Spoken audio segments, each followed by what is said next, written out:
dibezakan. Okey, ada satu lagi. Sekiranya seorang ibu mahukan anaknya untuk berpisah dengan isterinya di atas soal darjat. Oh, ni cerita di antara dua darjat lah ni. Walhal isterinya merupakan seorang yang baik dan solehah. Oh, maknanya ibu si suami minta si suami ni, si lelaki, anak lelaki dia ni ceraikan isteri dia.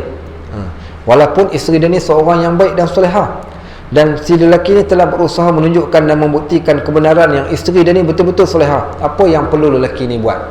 Maka di sana tidak harus dan tidak halal bagi sesiapa pun untuk nak mencerai-beraikan ataupun memutuskan ikatan perkahwinan sesiapa pun, melainkan sebab yang dibolehkan oleh syarak.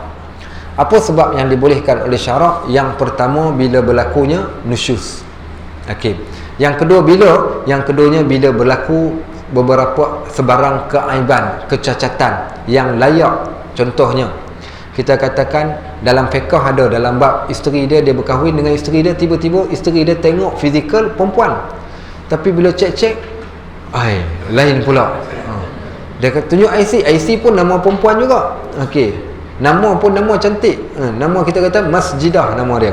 Okey, masjidah, masjidah nama. Cek-cek tengok, alamak. Okey, so boleh tak tu? Boleh difasahkan pada waktu tersebut. Okey, contohnya lagi apa? Dia ada penyakit. Penyakit apa? Tengah penyakit sopak, tak apa, penyakit pelupa, sampai ke tahap rumah pun dah lupa. Kita kata ni kes berat ni. Itu boleh disebabkan penyakit. So penyakit, benda-benda yang macam ni dibenarkan. Baik, yang ketiganya pula, boleh tak suami, contohnya seorang perempuan berkahwin dengan suami, tapi ataupun seorang suami berkahwin dengan isteri. Isteri dia tu rupa yang teramat pelik. Contohnya hidung duduk kat belakang kepala. Okey, kita katakan itu pelik sangat, itu cacat lah. Ataupun rupa paras yang teramat pelik sehingga dia tengok pun takut. Sebab pakai purdah, mula-mula tutup semua, buka tengah, Masya Allah, kita tengok pun takut. Gigi dia sebesar kapak. Dah, contohnya itu dahsyat lah. Tak tahulah kalau ada ke tak ada. Kalau ada, sebab pernah berlaku di zaman Nabi SAW, seorang perempuan datang jumpa Nabi, ya Rasulullah, seorang perempuan jumpa Nabi, dia kata, ya Rasulullah, boleh tak aku nak minta cerai? Kan kita dimomokkan perempuan tak boleh minta cerai tak bau syurga. So dia datang jumpa Nabi, dia kata, ya Rasulullah, aku nak minta cerai daripada suami aku.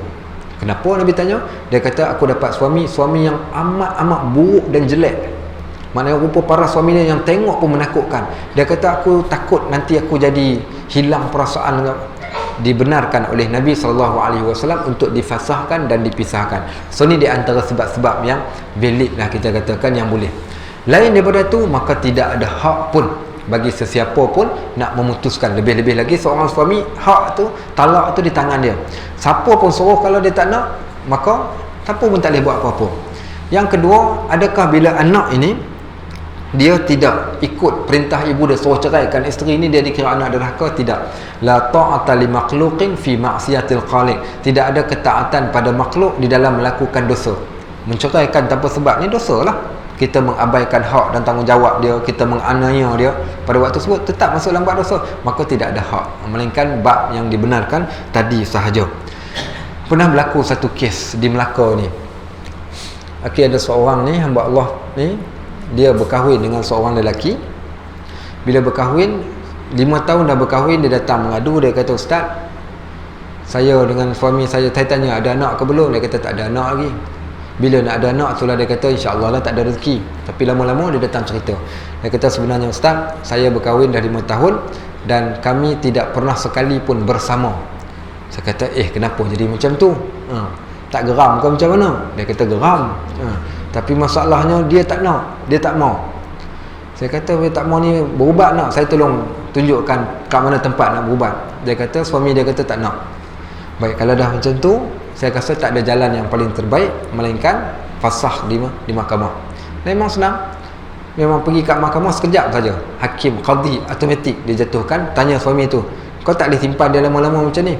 Last kali difasahkan, mahkamah yang fasahkan. Dia pun telefon, Ustaz, okey, sekarang saya jadi janda berhias. Tahu janda berhias?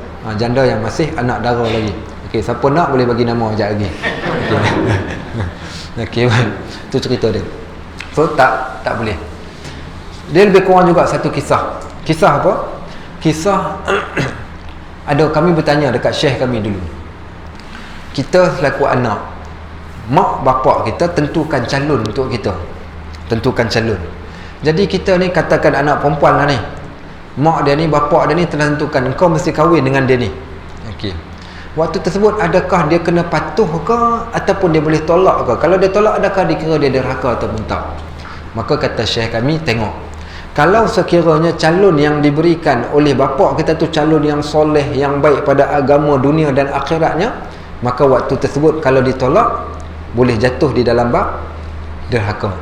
Tapi kalau calon yang kau pilih, calon tu lebih soleh, lebih baik lagi banding calon bapak engkau, maka engkau boleh tolak pada waktu tersebut dan tidak dinamakan derhaka. Baik, itu keadaan. Tapi walau bagaimanapun ingat, ibu bapa hak untuk menerima atau menolak bukan hak ibu bapa, tapi adalah hak perempuan tu tadi. Perempuan itulah yang boleh terima ataupun boleh tolak ikut suka dia. So ibu bapa tak boleh, tak ada paksaan. Nah, cuma dalam bab ni kita katakan kalau baik pada agama, maka itulah yang kiraan yang paling terbaik. Sebagaimana disebut dalam hadis, faqtar bizatiddin taribat yadak, pilihlah yang ada agama nescaya akan selamat kedua belah tangan kita. Baik, soalan terakhir saya kira